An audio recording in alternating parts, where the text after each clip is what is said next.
नमस्कार दोस्तों, पूजन टूर में आपका हार्दिक स्वागत है। मैं आके सर आज आपके लिए राजस्थान हाई कोर्ट और राजस्थान कर्मचारी चयन आयोग की डिक्टेशन स्टार्ट करने जा रहा हूं। दोस्तों, मैं पहले भी आपको डिक्टेशन स्टार्ट किया था तो काफ़ी समय हो गया, तो मैं आज से फिर दोबारा पटरी पर लौटा हूं और अब मैं बिल्कुल डेली डिक्टेशन आपको दूंगा। एक दिन भी मिस नहीं होगा। और आप डिक्टेशन का समय होएगा शाम की 6 बजे। फिक्स 6 बजे डिक्टेशन स्टार्ट हो जाएगी आपकी। और दोस्तों, चैनल पर आप नए हैं तो सब्सक्राइब करें और शेयर करें और कमेंट करें।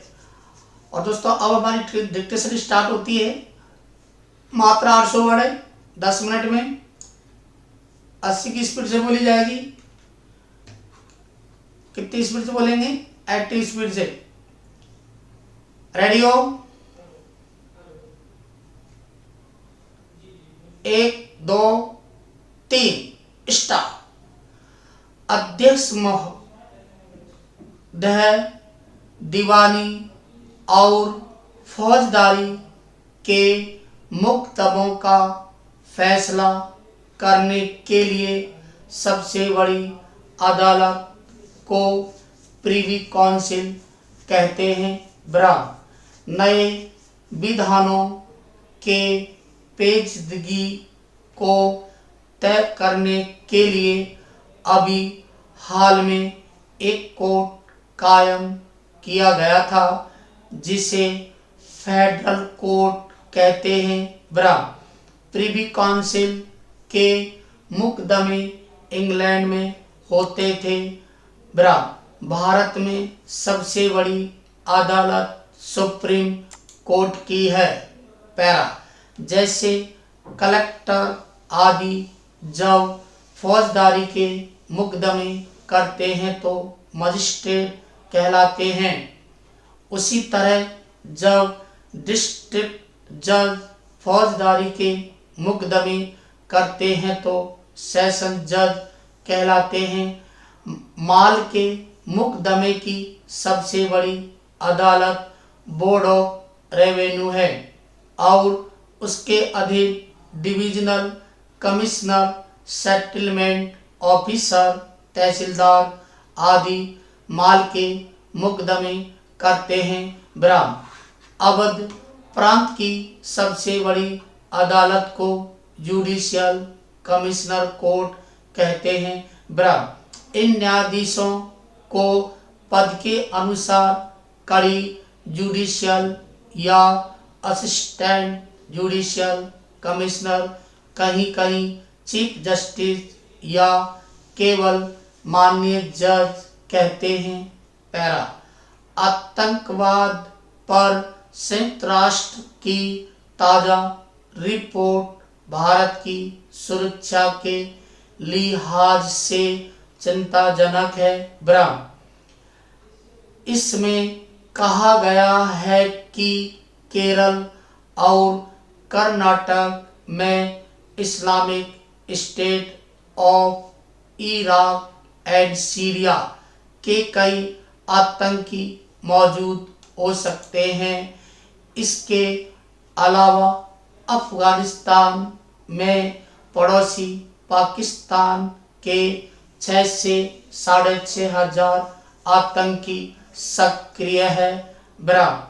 रिपोर्ट के मुताबिक भारतीय उपमहाद्वीप में इनके जमावड़े से किसी बड़े हमले की आशंका है। भारत में पहले पाक समर्थित आतंकी संगठन सक्रिय रहे हैं, लेकिन पिछले कुछ साल से ISIS भी सर उठा रहा है।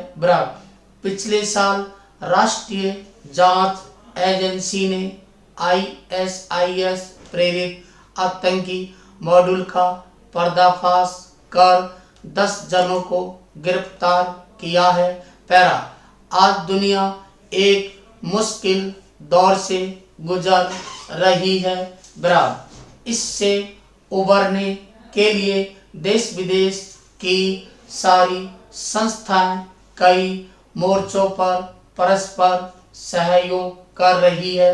ब्राह्म संघर्ष के इस समय में पूर्व राष्ट्रपति और भारत रत्न डॉक्टर APJ अब्दुल कलाम की यह बात मानव जाति के लिए एक मार्गदर्शक की तरह है कि यह धरती ही एकमात्र उपग्रह है जहां जीवन संभव है। मानव जाति को इसकी रक्षा और संरक्षण का दायित्व निभाना ही होगा। पैरा अनुच्छेद 174 के तहत राज्यपाल के पास समय समय पर राज्य के विधानमंडल के प्रत्येक सदन की बैठक स्थिति के मद्देनजर बुलाने का अधिकार है, लेकिन इसमें पिछले सत्र की अंतिम बैठक और आगामी सत्र की पहली बैठक के बीच 6 महीने का अंतर नहीं होना चाहिए। हालांकि इसे लेकर जुलाई 2016 में सुप्रीम कोर्ट के 5 जजों की पीठ ने संविधान के अनुच्छेद 174 के प्रावधान की समीक्षा करते हुए एक अहम फैसला किया।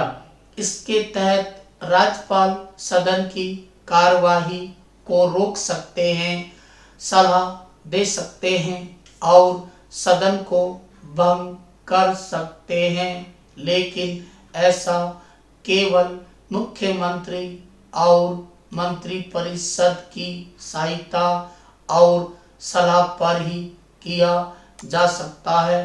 पैरा जम्मू कश्मीर के पूर्व मुख्यमंत्री और नेशनल कॉन्फ्रेंस के नेता उमर अब्दुल्ला ने सोमवार को विधानसभा चुनाव नहीं लड़ने की जो घोषणा की है उस पर शायद ही किसी को आश्चर्य हुआ हो। उमर ने चुनाव नहीं लड़ने का कारण जम्मू कश्मीर से पूर्ण राज्य का दर्जा छीनना बताया है, लेकिन कश्मीर को राजनीतिक को समझने वाले उनकी परेशानियों को समझते हैं। आज़ादी के बाद से देश के किसी भी राज्य में यदि एक राजनीतिक परिवार प्रभावी रहा है तो वह जम्मू कश्मीर है। उमर स्वयं राज्य के मुख्यमंत्री रहे। उनके पिता फारूक अब्दुल्ला ने भी मुख्यमंत्री का ताज संभाला और दादा शेख अब्दुल्ला ने भी। बीते कुछ सालों में नेशनल कॉन्फ्रेंस की राजनीति अधर में झूलती रही है। मौका पड़ा तो पार्टी ने भाजपा को सांप्रदायिक बताया और सत्ता में भागीदारी की जरूरत पड़ी तो भाजपा को गले लगाया। उमर स्वयं अटल बिहारी वाजपेयी की सरकार में मंत्री रह चुके हैं। नेशनल कॉन्फ्रेंस ने कश्मीर की सत्ता में भागीदारी के लिए कांग्रेस से भी हाथ मिलाया।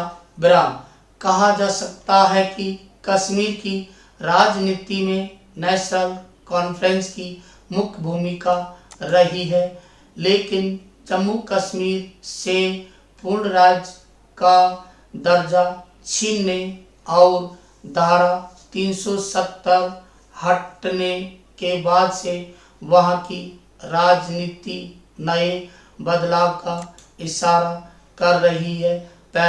बीते 3 सालों में गोवा, मणिपुर, अरुणाचल प्रदेश, कर्नाटक और मध्य प्रदेश में हुए अप्रत्याशित राजनीतिक घटनाक्रमों ने एक गंभीर सवाल खड़ा कर दिया है।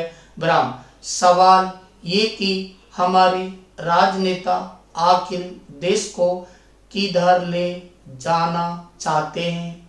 दल बदल विरोधी कानून के बावजूद इन राज्यों में बड़े पैमाने पर दल बदल भी हुआ और बहुमत वाली सरकारें अल्पमत में भी लाई गई।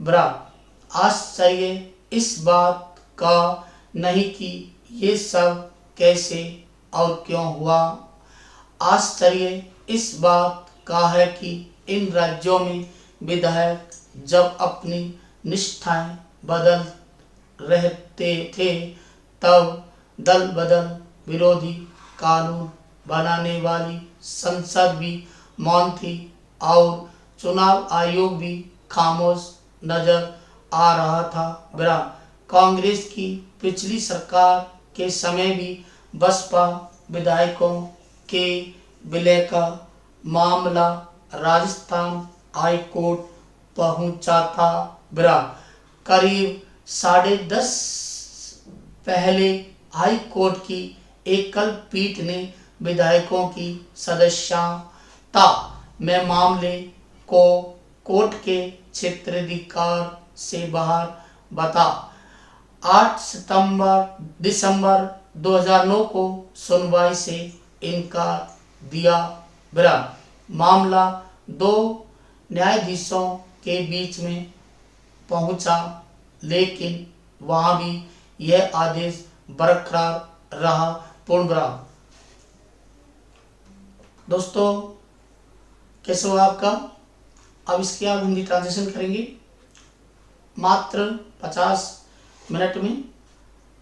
ऐसे 70 मिनट का समय मिलेगा हमको राजस्थान सबऑर्डिनेट बोर्ड में, लेकिन आप कम से कम समय में उसको हिंदी टाइपिंग करें और फिर चेक करें। और इसकी PDF में पूजा स्टेनो क्लासेज टेलीग्राम पर डाल दूंगा और जितने भी इसकी आउटलाइन बनती है वो भी मैं आपको पूजा स्टेनो क्लासेज टेलीग्राम पे वहाँ पर आपको मिल जाएंगी, वहाँ से आप चेक करें। और दोस्तों इस चैनल पे आप नए हो तो सब्सक्राइब करें। और दोस्तों जिन दोस्तों को यदि हिंदी स्टेनो और यदि इंग्लिश स्टेनो पढ़ना है तो उनके हमने बैच स्टार्ट कर रखे हैं।